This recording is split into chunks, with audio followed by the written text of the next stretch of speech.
In a gas discharge tube, it is observed that X electrons are flowing per second from left to right and Y protons are flowing per second from right to left through a given cross section area. Then calculate current, also find direction of the current. For this is discharge tube. शीशे की कोई भी बंद नली जिस पर बहुत ही low pressure में कोई भी गैस रखी गई हो, इसको बोलते हैं डिस्चार्ज ट्यूब।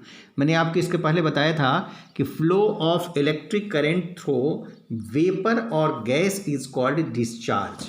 यानी यहाँ पर क्या लिखा है, it is in a gas discharge tube, यानी यहाँ पर गैस में इलेक्ट्रिक करंट फ्लो करेगी, इसी को बोलते हैं गैस में डिस्चार्ज होता है। Flow of electric current in gas और वेपर इज कॉल्ड डिस्चार्ज। और कोई भी शीशे की बंद नली जिसमें एयर या कोई भी वेपर या कोई भी गैस बहुत लो प्रेशर पर भरी गई हो, तो इसमें इलेक्ट्रिक करंट को फ्लो कराना इजी होता है। और जब इसमें इलेक्ट्रिक करंट को फ्लो कराएंगे तो इसको हम लोग बोलेंगे डिस्चार्ज, और इस ट्यूब को बोलेंगे डिस्चार्ज ट्यूब। तो in a gas discharge tube it is observe that X electrons are flowing per second from left to right. Left to right, आप जहाँ खड़े हैं आपके बाईं हाथ की तरफ से दाहिनी हाथ की तरफ जाना, यह कहलाता है लेफ्ट टू राइट। यानी you are the frame of reference, आप वहाँ पर फ्रेम ऑफ रेफरेंस है, ऑब्जर्वर की आंख फ्रेम ऑफ रेफरेंस है, और वह जिस तरीके से देख रही है उसी को क्वेश्चन लिख रहा है कि in a gas discharge tube it is observe. Who is observer? अब ऑब्जर्वर के द्वारा ऑब्जर्व किया जा रहा है, यू आर ऑब्जर्वर। सो आप देख रहे हैं कि आप X electrons are flowing per second from left to right, आपके लेफ्ट से आपके राइट की तरफ X इलेक्ट्रॉन आ रहे हैं। यानी आप जहां पर खड़े हैं वहां ठीक सामने अपने फ्रंट में एक क्रॉस सेक्शन एरिया बना दीजिए। ये cross section area entire body से बना दिया आपने। अब आपके लेफ्ट से आपके राइट की तरफ ऐसे X इलेक्ट्रॉन्स जा रहे हैं फ्रॉम लेफ्ट टू राइट। ये लेफ्ट टू राइट जा रहे हैं। कितने इलेक्ट्रॉन जा रहे हैं? X इलेक्ट्रॉन जा रहे हैं। And Y protons are flowing per second from right to left, आपके राइट से आपके लेफ्ट की तरफ ये जा रहे हैं। कितने? ये जा रहे हैं Y protons. Y protons are going from right to left. अब दो बात है, आपको पता है कि direction of electric current is in opposite direction to the flow of electron. Electron जिस डायरेक्शन में फ्लो कर रहा है इलेक्ट्रिक करंट उसकी उल्टी जाएगी।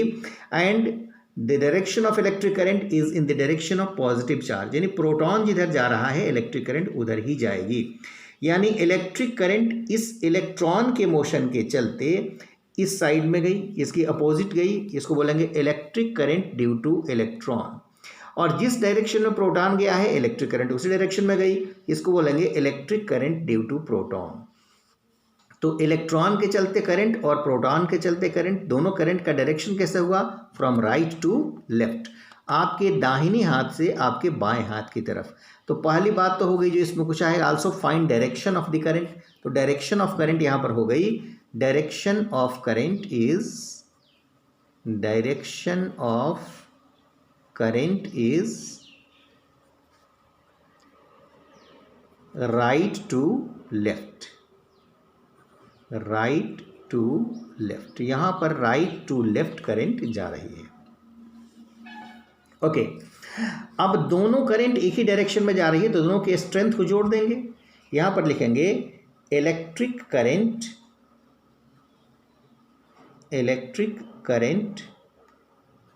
ड्यू टू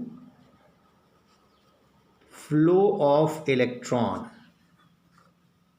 अब इसका मैग्नीट्यूड हम लोग निकाल रहे हैं।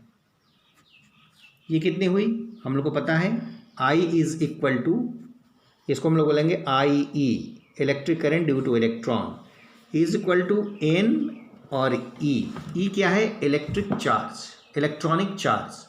इस इलेक्ट्रॉनिक चार्ज का वैल्यू कितना होता है? E का वैल्यू होता है 1.6 इंटू 10⁻⁻19 कूलाम। इसके पहले के निगेटिव से आपको मतलब नहीं है, इसका मैग्नीट्यूड से मतलब है, इसका मॉड वैल्यू से मतलब है। और n is number of electrons. Number of electrons कितना है यहाँ पर x, तो यहाँ पर कितना हो गया xe। और इस xe का डायरेक्शन किधर है, इस xe के जो करंट है उसका करंट का डायरेक्शन इलेक्ट्रॉन के चलने के अपोजिट है, यानी डायरेक्शन ऑफ करंट है राइट टू लेफ्ट। इसका डायरेक्शन है right to left.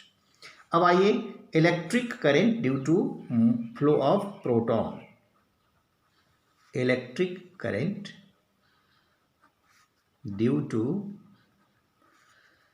Flow of proton. Let this is IP. This IP is again N1e, where E is charge, electronic charge. This electronic charge is positive on electron, a proton, and negative on electron. इस negative positive से हम लोग को मतलब इसका mod value से मतलब है। तो Ne number of proton, this is n is number of proton, this was number of electron. Here number of proton is y. In question, y protons are flowing per second from right to left, so number of protons are y. So put the value of np. Np is y, so y into E is equal to electric current due to flow of proton, and its direction is from right to left. So both currents are flowing in same direction, so total current or net current will be current due to electron plus current due to proton, that is equal to x into E plus y into E.